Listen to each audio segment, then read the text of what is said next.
stop over-delivering without boundaries. If you keep giving more without recognition, you will teach people that is acceptable behavior and that they don't need to promote you, that they don't need to give you a raise. You need to stop shrinking and you need to start advocating for yourself.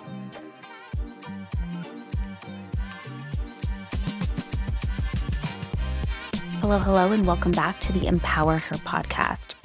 Today, I want to talk about a topic that affects a lot of high-achieving women. It's affected me, and that is that being great at your job is no longer the only thing that matters when we're talking about getting promoted. And I work with so many career coaching women, right, who come to me for career coaching and they say, I'm not getting promoted. People are getting promoted instead of me. And they're literally killing themselves. They're literally burning out to the point where they have to take leave or they want to do something completely different because they feel so overwhelmed from putting in the work and from making the effort without seeing any benefit, without seeing the promotion, without seeing the salary raise. And that's where the problem is. And the truth is that corporate systems don't reward excellence the way that we were taught as women, as women, we were taught. Because as women, we were taught something completely different, right? Corporate environments reward visibility. They reward perception. They reward strategic positioning of yourself. And as women, we were not taught to do that, okay? And so this episode is for all of you women and for any of you who feel like you're not getting promoted, you're being looked over, but you're putting in so much work and effort. I really want to talk about how you can work smarter, not harder, and not burn yourself out, and give you the tools to actually do what you need to get promoted and get your bag, because that's what we want at the end of the day. So I just want to preface by saying, I'm not saying you shouldn't work hard, okay? Not saying that. I'm just saying that working hard isn't enough, and sometimes it's more important to work smart instead of working hard, and there is a difference between the two. And as women, again, we were taught to be seen, not heard. So our work sort of speaks for itself, right? Like if we work hard, they'll notice us. They'll know what we're doing. They'll see, they will want to give us a promotion. That's not the case. And it doesn't work that way in the majority of workplaces. Promotions aren't merit-based in the way that we wish they were. They're based on being seen, being strategic, having impact, and being ready for more responsibility. So women are often more rewarded with more work when they do well than recognition because they keep taking on that extra work. And if they're not asking for their promotion, they're not advocating for themselves, they end up just getting more work because they're doing such a good job at what they're doing. And that's why execution-heavy roles often trap women, because women can be so good at them because they just keep doing and doing and doing rather than moving up or asking for what they want. So if you're someone that you feel like you always get things done, you're always just doing, and leadership often, I've heard the phrase so many times with women that bosses have said to them, oh, well, we don't want to lose you. If we promoted you, we would lose you. Yeah, because you're doing all their work for them, because you're doing everything that two people could do. Of course, they don't want to promote you because then who would they have doing that work for them? So if you were someone that wants to be promoted and you're doing all these things, we're going to talk about how we can kind of move through that, because you're playing a losing game by accepting more work instead of recognition, money, promotion, all of that, okay? And I just want to be clear, because I always have this conversation with people who are introverts as well, and my neurodivergent clients is, well, I don't want to be visible. I'm not good at being loud. I don't like presenting in front of others. You don't have to do that. You don't have to do that to be visible. That is one way to be visible, is presenting, talking a lot, interacting with a lot of people. That is one way to do it, but it is not the only way. There are ways that you can still be visible without having to be quote unquote loud, in the sense of, what we're thinking loud to be. What being visible means, it means making your impact visible to the right people. So it can be one-on-one. It doesn't need to be in big crowds. I worked in marketing for many years in corporate, and a lot of the designers I worked with were extremely introverted. It was the nature of the role. A lot of them happened to be introverted. And I wanted them to get promoted. And so we would often talk about, okay, how do you get promoted? What does that look like? Because I would hear all the time, well, Deanna, I don't want to present in front of other people.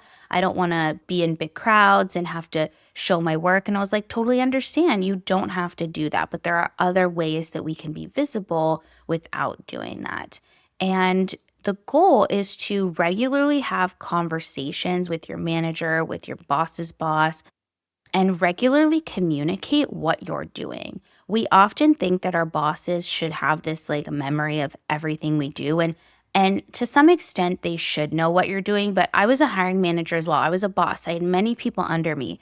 I couldn't always remember every single thing that everyone did. So I would always ask them to keep tabs on it, make a list, have a wins journal, somewhere they could put all of the things that they've done and accomplished, because that way they remember, I remember, and it's great for when we're talking about getting a promotion. And the thing is just going back to like why this is the case before we get into kind of the tips is women are taught and were taught that if we self-advocate, if we talk about our achievements, then we're bragging, that that's not something that we should be doing, that it's somehow negative. And so because we've been taught that, it's just really put such a negative connotation on this for women about standing up for ourselves and for really just wanting to do more for ourselves, to ask for more for ourselves. And women have been just socialized not to speak up, not to be flashy, not to share our accomplishments. And this absolutely has to change. Like, if I have one mission from my podcast as a whole and being on social media, is we as women need to be okay with being visible. I, above everything else, want women to feel comfortable with sharing their success, sharing their accomplishments, because we deserve it too. And if decision makers, if our bosses don't have the information about all the amazing things we're doing, then the decisions are just in your mind, right? Like, it's just within you that you believe that you should get it. And even though you know you deserve a promotion and a salary raise, if the people who make the decision don't know those things, don't have the information, how can they promote you? How can they make you visible? So what is happening and how do promotions actually happen? Promotions happen when leadership already sees you operating at that next level. That's unfortunately the way it works in corporate. You basically have to already start doing the job before you get the promotion. I was promoted 4 times in 6.5 years in corporate, and every time I was already doing that next job before I got promoted. It's just usually the nature of how it works. And it means that you're not just doing your job well, but you're showing your work connects to bigger outcomes. And especially when we're talking about corporate and we're moving up the ladder, when you're no longer just a staff member, when you're moving into someone who's more experienced or senior level or management level, depending on which direction you want to go in, it's about showing your impact to the greater team, greater department, greater company outcomes. That's really what they're looking for people who are getting promoted, is how can you take your work and show the impact that it has on the greater outcomes of whatever it is, depending on the size of your organization. So the key shifts that I want you to make is stop waiting to be asked about a promotion, about a raise, and instead start proverbially raising your hand in strategic ways. Speak up about your wins instead of minimizing them, and share outcomes, not just the effort you put in, right? That's what's really important, because at the end of the day, if we're talking about a boss's boss who doesn't know your daily operations, they don't care about how hard you work. They care about the outcome. They care about the output. They care about what you did and how that impacts the business. And those are the people that get promoted that can show and that have the most impact. And again, it's about narrative. It's almost like having PR for yourself, right? Like, is how can you spin the narrative? And again, not in a manipulative way, just how can you show yourself in a way that actually is going to work and show everyone that you're capable of those things. So I want to talk about some strategies on how you can actually advocate for yourself and really get that promotion. So we already touched on this, but the first thing is keeping a running document of your wins. When I was in corporate, I had a Word document for every year, right? Like, we did our yearly like review, salary review, all that stuff. So I would do it for a year and I would keep a document of everything that I worked on. Anything that was slightly minimally above and beyond my daily work, I kept tabs on it. I kept notes on it.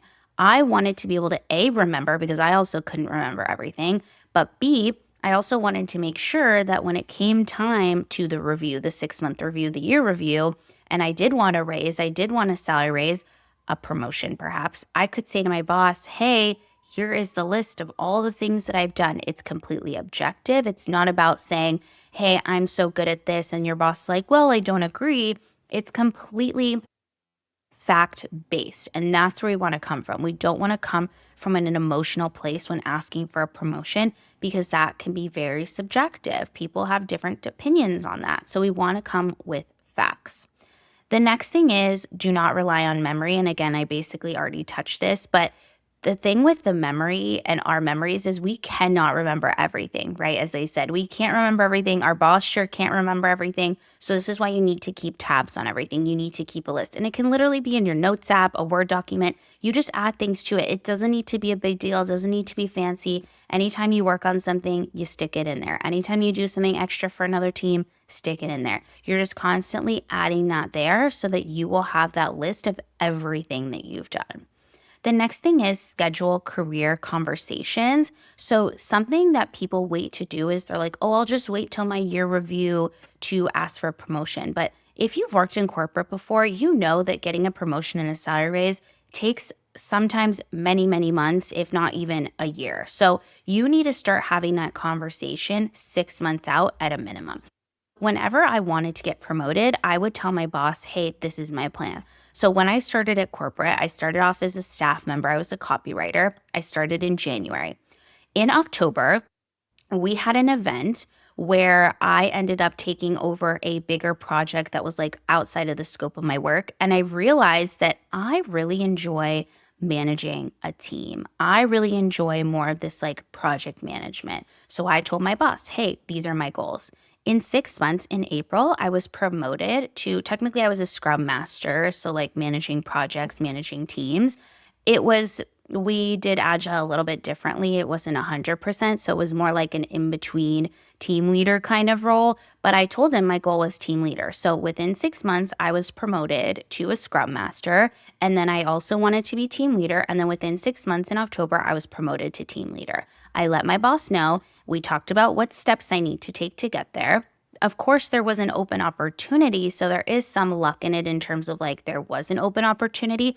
But I made sure that when there was that one open opportunity, that I was the only person considered. And we had a team of like 50, 60 people in our department at that time. And of course, like we had a way bigger company, but I was the only person considered. That role was made basically for me because I had already said that I want that role and I was already doing those things to get that role. So it's just about scheduling those conversations and really being open consistently with your boss. And like, if that means you putting in meetings, then great. I had meetings with my boss. We had regular ones, but I made sure that I had those conversations. And when I did want to have a career conversation, I was putting those meetings in. The next thing is scheduling a quarterly chat where you can chat about your wins and talk promotion. So this kind of goes hand in hand with what I was saying is if you don't have like a regular meeting with your boss, at the minimum, you should have quarterly check-ins about what you're doing. And this is a chance for you to say, these are the things I've done in the last quarter. These are my goals, right? If you want to get promoted, you can ask, what are the goals that I should have to get promoted? Or if you already have decided on what your KPIs are, you can have a conversation and say, how am I doing on those KPIs? What do I still need to work on? What are the changes that I need to make, etc. So that's something to think about as well, is having those conversations. The next thing, and this kind of goes into what I was saying, is ask direct questions. You want to ask direct questions. I have so many conversations with women where we're like beating around the bush, having these conversations with our boss. Oh, well, I was thinking about, no, this is what you want. What do I need to take to get there? So for example, what does success look like at the next level? What skills or visibility do I need to demonstrate? What gaps do you see between where I am and where I want to go? It's about asking those very direct questions. Even if they tell you and it's uncomfortable and they tell you that there's gaps, it's still better to know what the gaps are so that you can work on them. Information is better than not having information. The next thing is build relationships with people who have influence. Now, I know that this can come off as like, oh, networking, this is just for extroverted people. But I also don't love presenting in front of other people, even though I technically consider myself on the spectrum more of an extrovert. But I just built relationships. So the example I shared earlier, when I was like, it was October, so I was like, 7-8 months into the company.